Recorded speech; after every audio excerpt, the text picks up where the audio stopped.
Good morning, Gary. Thank you for joining us today and for supporting our postgraduate students in this collaboration with Coventry University in partnership with CMI. So welcome. We've got a few questions to ask. So first of all, could you start by telling us who you are, a little bit about your organisation that you represent today and what it does? Certainly, thank you for inviting me to join you as well. I'm Gary Metcalf. I'm a leadership coach, a business mentor, and an organisational development consultant. My business is called Mallamdale Consulting. We focus on developing businesses by developing people, so it's very much a person-centred approach. I believe that if we get the person, the people within the organisation doing what we need them to do, the business then will evolve and develop in its own way. I also work with Cranfield Trust as a volunteer management consultant. Cranfield Trust supports charities and provides coaching and mentoring for charity leaders, which has been quite an important activity for me during the COVID crisis, because as we know, charities have suffered quite majorly through COVID. Also have a number of roles with the Chartered Management Institute, which is quite useful because your degree course is dual accredited with the CMI. So until recently, I was chair of the board in Wales. I'm now a special advisor on all matters HE and FE and education generally to the board, and I work with universities across Wales and now England. I can now include Coventry to my list, looking at how leadership and management can be incorporated into the curriculum from a practical perspective. So we identify speakers and activities and CPD events for students and for businesses to get them working together. I'm also an endpoint assessor for apprenticeships in England for leadership and management level 3 up to level 7, and nearly get to the end of this. I'm also a chartered manager, advisor and assessor.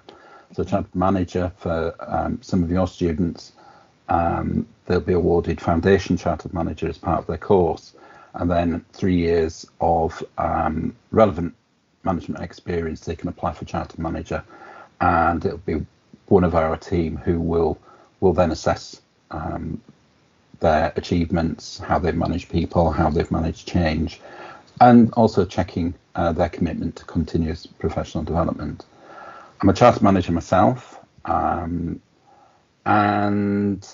I'm actually a sole trader, so I do most of this by myself, but as and when needs require, I've got a great team of associates, coaches and other consultants who I can rely on to support me if I've got a big project on. Oh, that's really helpful. Thank you. Very rich background and experience there. Thank you very much, Gary.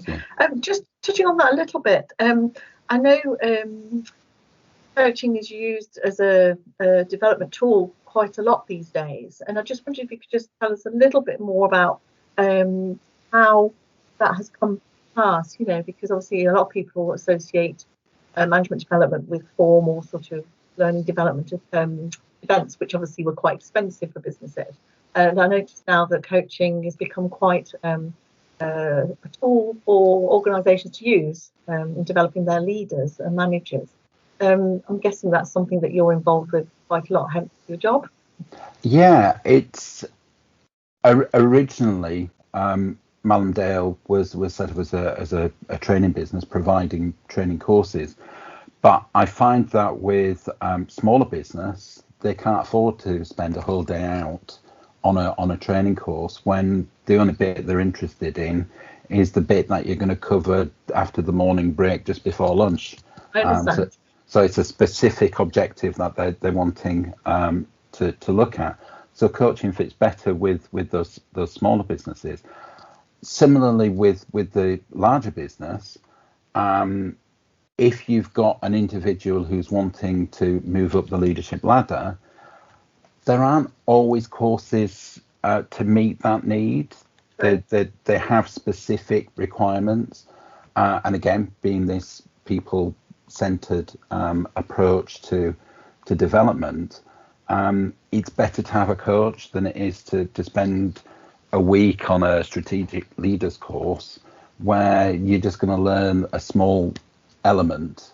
A coach allows you to identify a skills gap, Excellent. develop a plan to meet those needs, and also give you that opportunity to reflect on how you're developing and the direction you want to go into. Yeah, that's brilliant. Thank you very much. So you talked a little bit about you being a sole trader, because one of the questions was about how your organisation is structured. So you kind of answered that question. So could you just tell us a little bit, which I'm expecting you've got quite a lot to say, about what sort of current challenges and issues you're facing at the moment as a business?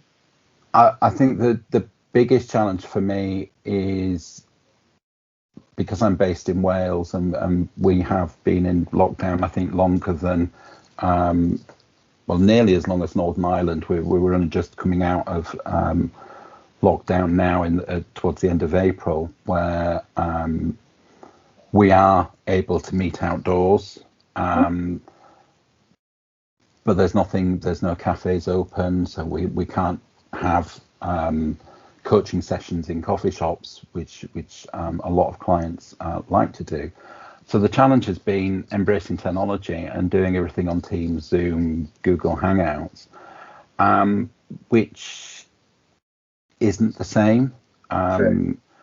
I'm very much a people person. I like to be in a room so that I can pick up the vibes from the individual. And if it's a brand new client, it's difficult to build up rapport when you're staring at each other through a screen. And unless you gel straight away, it could be the second or third meeting when you start to bounce ideas off each other and build that relationship. So I've had to embrace technology. I've had to find new ways of meeting individuals. The other big challenge, I think, for the coaching business, my business, and the sector generally, is learning and development is always the first thing that stops. Yes, you're right. It when there's a crisis. Yes. The financial crisis we had many years ago, learning and development budgets were the first thing to be cut. Pandemic, we'll stop all training courses because we don't want everybody in the same room. University students who are being told, you can't come back to campus. Your whole final year for some students has been done remotely. Yeah.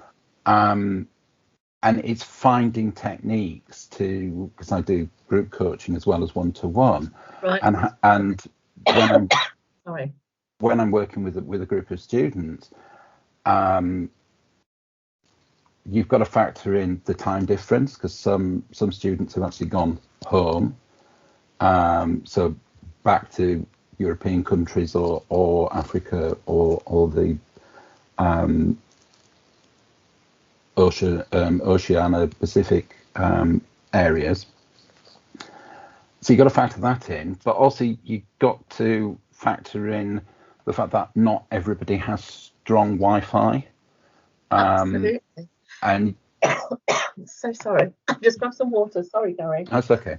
I haven't got any handy. Carry on. Sorry. Yeah, you're right. Some of the Wi-Fi is. You can have some of my coffee. Have some of my strong coffee. Oh gosh, isn't that all the way? Sorry about that. Carry on. Yeah, you've got to find that balance, and make sure that the session is relatively short. Normally, you could do, if you were in a lecture theatre, you could have 350 students and you could talk for a good couple of hours. You can't do that on Zoom. I think the evidence shows that 45 minutes is the ideal length. usually after 45 minutes, I can't actually see any text on the screen, even with my glasses on, because the focus just goes. Yeah. So I I'm having to adapt that, so breaking it down into bite-size chunks. With group activities, it's making sure everybody on the screen has an opportunity to join in the conversation. It's having to pick up the visual cues from individuals that you would get if you were in the room, because you could see their body language. Absolutely. But if I was sat here with my arms crossed, you can't see that I've actually got my arms crossed, and I've lost interest because you can only see from there up. So you're missing a lot of those that body language cue. So are they with us? Has the screen frozen, or have they just got a blank face because they don't know what I'm talking about? So the crisis has resulted in a big challenge for anyone who normally does anything face to face. Yeah, you're absolutely right. Yes, I must be honest, I miss the classroom a lot, for the very same reasons that you've just said. So yeah, it's about being creative and finding what works for you as best you can, isn't it? So you mentioned the sort of media that you found most useful, which is good. And I know there's a question about communication. I just wondered, I'm guessing from the same sort of conversation, most effective communication you found are Teams when it works, I guess. And my preference at the moment is Zoom, because I think I can do more with Zoom than I can do with Teams. When I've been doing assessments online, and I've used Teams because a lot of the English universities prefer to use Teams, we've found that Teams just falls over, it freezes halfway through the assessment, whereas Zoom seems to be slightly more robust. I know there's these perceived security issues that go with Zoom, but I've not had any experience of anybody popping up who shouldn't be there. yeah, I think it's keeping your Zoom codes or whatever they are as secure as possible, and making sure you only invite don't publicise that the meeting's taking place. yeah, But then if you, like with Microsoft Teams, if I'm working with other coaches or with other consultants, having that virtual space where we can share documents. yeah. I work with local businesses with another consultant, looking at how they can apply for funding to recover from COVID. We're using a shared Google Drive that the businesses can get into, we can get into. It's relatively safe. There's nothing there that if anybody stole it, we would be worried. But we wouldn't have been able to. We would never have considered doing that until the pandemic hit us. Yeah. And I think after the pandemic, whenever that is, we keep talking about, oh, it'll be a new normal. I think a lot of what we do now is already the new normal. Yes, it is. The number of coaching sessions that I can get in a day has increased because I'm not having to travel. Yes, good point. The number of face-to-face interactions, be it meetings, coaching, whatever, I've found during the last 12 months to be more busy than because I'm not sat in the car for an hour driving up to Swansea or over the border when the border's open, of course, because it's instantaneous. It's here. Yes. And when I was working with CMI as the chair for Wales, we would have quarterly meetings in London, a 2-hour meeting, but I would spend the rest of the day travelling. Yeah. Now it's, well, the longest journey is from the kitchen to get my coffee to the office. And that will become part of the new way of working, I think. Yeah, I think you're right. I think you're right for a lot of different types of jobs and organisations. So, how would you describe your leadership style, Gary? I think my usual answer to this is it depends on the situation.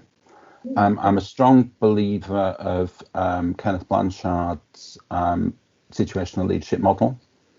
And when I talk about leadership styles, I tend to go with that one as my preferred one, because it depends on what it is I'm delivering, what the recipient's ability is to take action. So I think the answer to the question is I'm probably a flexible leader. Yeah. I try to be as authentic as possible. What you see is what you get. I'm a chartered manager, so I uphold CMI's code of conduct and professional practice, which underpins everything that I do anyway, as a chartered manager, as an assessor, as a coach, as a mentor, because I mentor for CMI and Cranfield Trust as well as my own clients.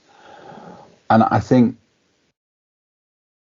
you could also add in the word, we talk about authentic leadership, we talk about professional leadership. We also talk about ethical leadership, Yes. which I know a lot of people think, oh, ethical, that means we've got to be green. We've got to do all our recycling. We can only use ink that's come from a plant. We can't use chemicals, whatever. It doesn't. Well, it does, but that's not what ethical leadership actually means when we say ethical leadership. It's about doing the right thing. It's about being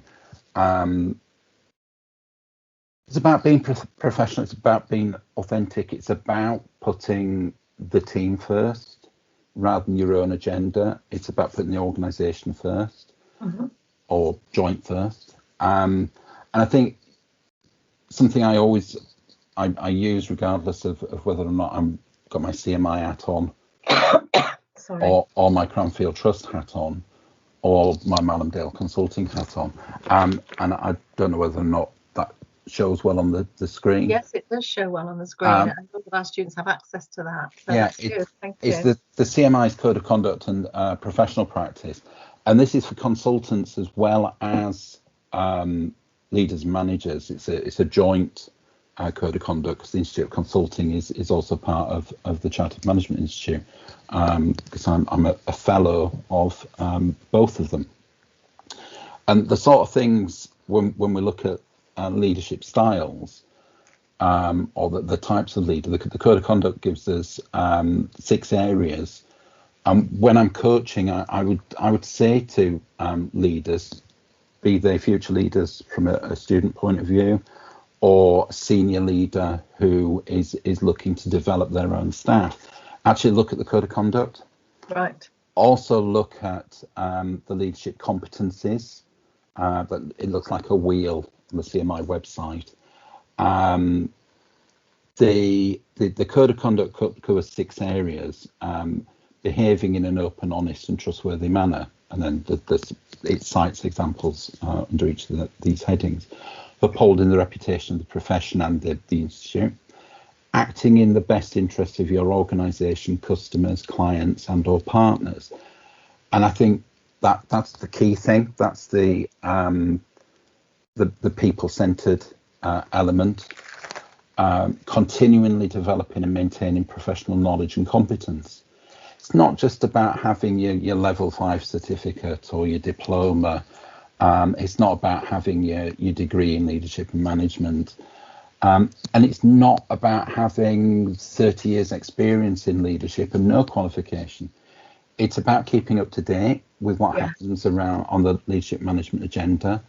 So continuous professional development is one of those core skills for a leader, in my view, and it's in the code.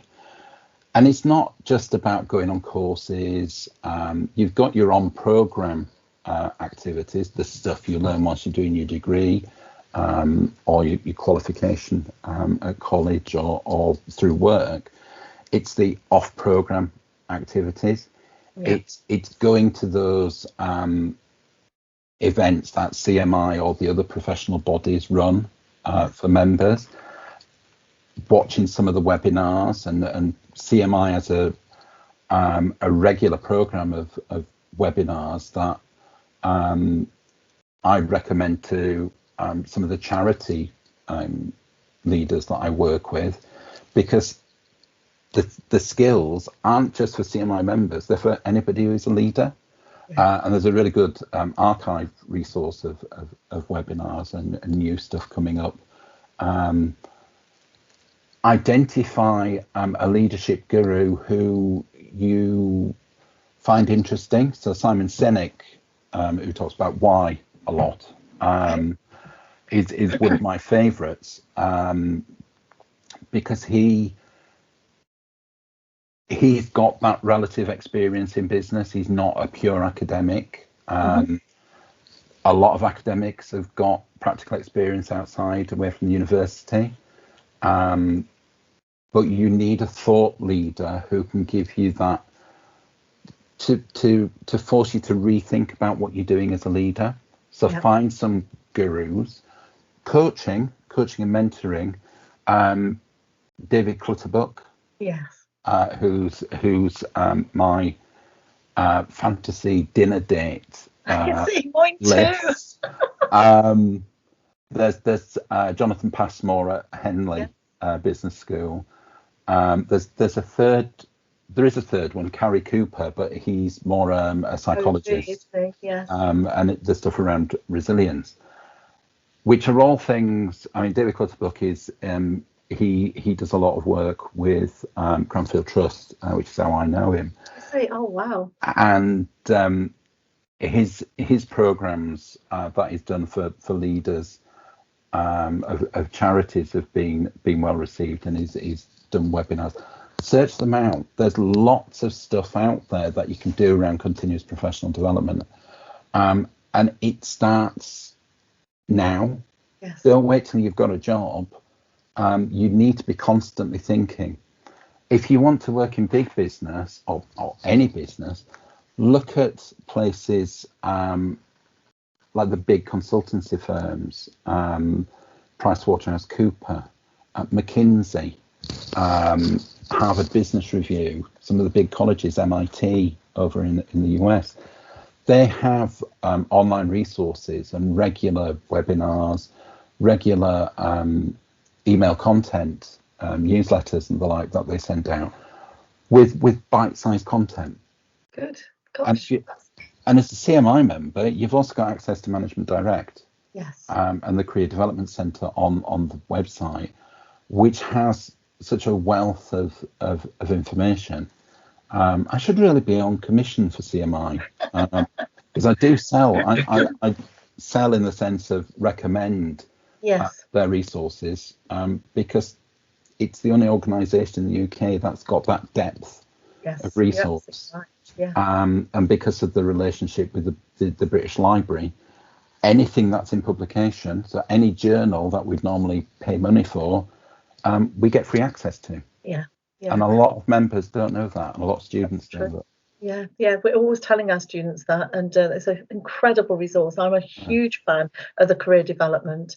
I actually put my own CV through there the other week, and it's really effective and really quick. But that's a slight aside. But it's really good, really good.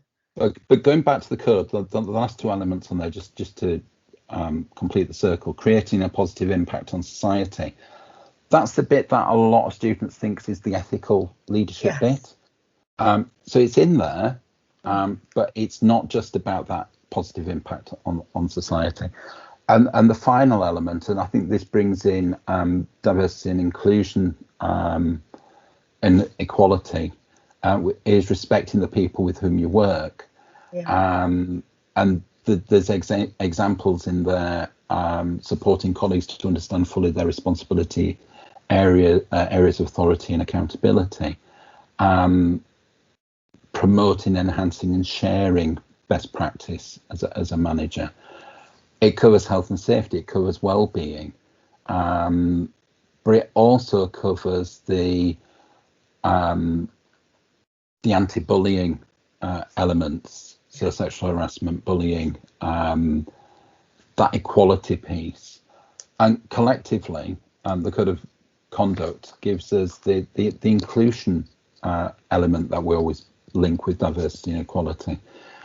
So from a management style point of view, I try to do all of that, which, being a chartered manager and having been assessed to that standard, that underpins all my activities as a leader and a manager and as a coach. Because we also have competencies as a member of the European Mentoring and Coaching Council. There are other coaching institutes in the UK, but I've gone for the European one because that is the umbrella one for most of them. Check out those competencies for coaching, if that's where you want to be. For leadership, check out the CMI competencies, and frame yourself to be the best that you can be. That's brilliant advice. Thank you. That's really, really good. Thank you.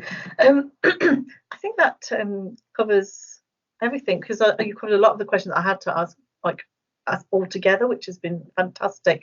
The only thing that I just wanted to ask you was sort of, if you could sum up in a sentence or two, what are the challenges that leaders are facing at the moment in organisations, and possibly what challenges coaches are facing currently? I think the challenges for leadership is for leaders is that uncertainty of when are we going to come back to some sort of normality. Furlough continues until, I'm not sure when it continues to now. My head says October, but I don't think. Yeah, it's September, October time, isn't it? I seem to recall. So are we looking at all staff coming back to work? What does coming back to work mean? Yeah. Are we looking at flexible working? Are we looking at a couple of days in the office, a couple of days at home? Organisations that I speak to are talking about agile working. Yes. You only come into the office if you've got to have a meeting with a client or a group of people. Having agile working spaces so a team can come together for a day, work together in that space, rather than permanently having a desk. So you have a little locker with your stuff in. Yeah. Everybody has a laptop instead of a PC, so you can work literally anywhere. Yes. So there is that uncertainty. What will normal working look like? What will we be doing come October? What this time next year? Will it be more of the same?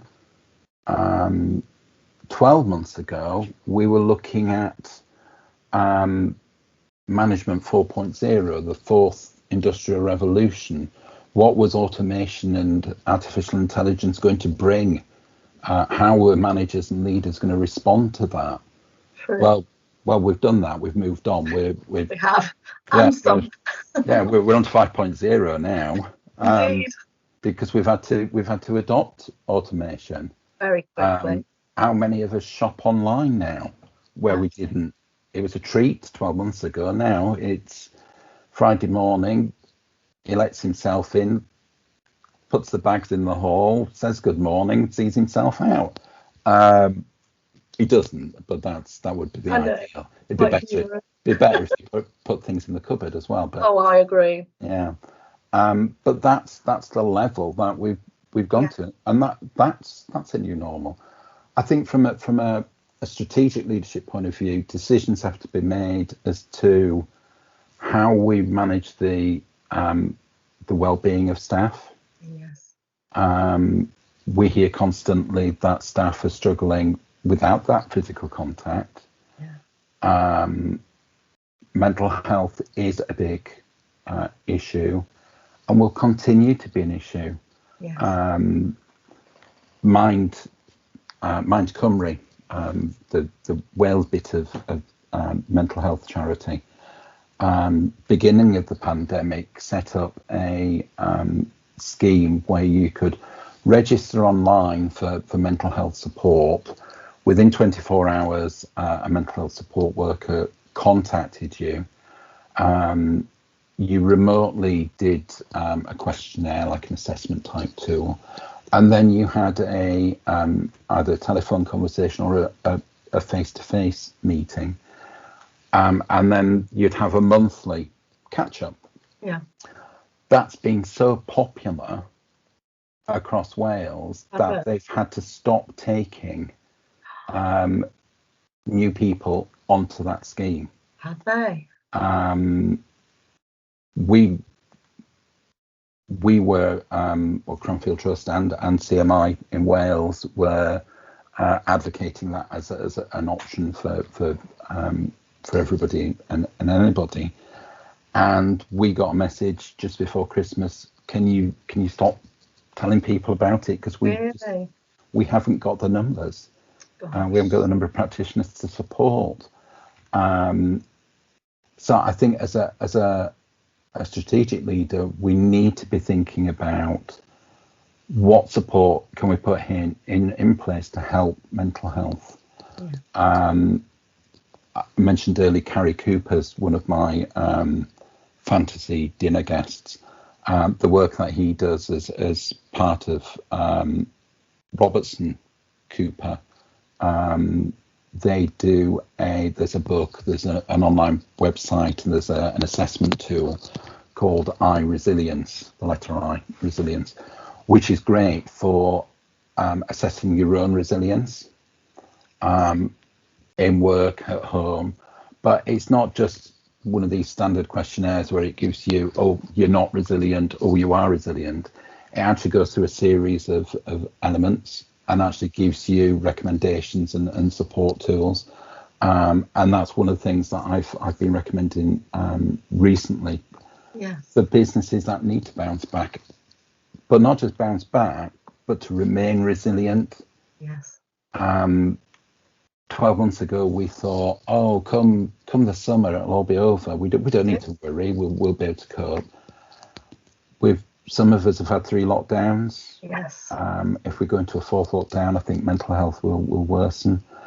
So employers, business leaders need to start looking at not just managing stress and well-being, but resilience, because resilience is that prevention rather than the cure. It is. That's absolutely brilliant. Thank you. You've covered a lot of ground there, and obviously a very current issue with well-being. So thank you very much, Gary. I can only say thank you for your time. Appreciate your answers, and I know they'll be very well received with the students. So thank you very much indeed. That's a pleasure, and good luck to all your students. Thank you.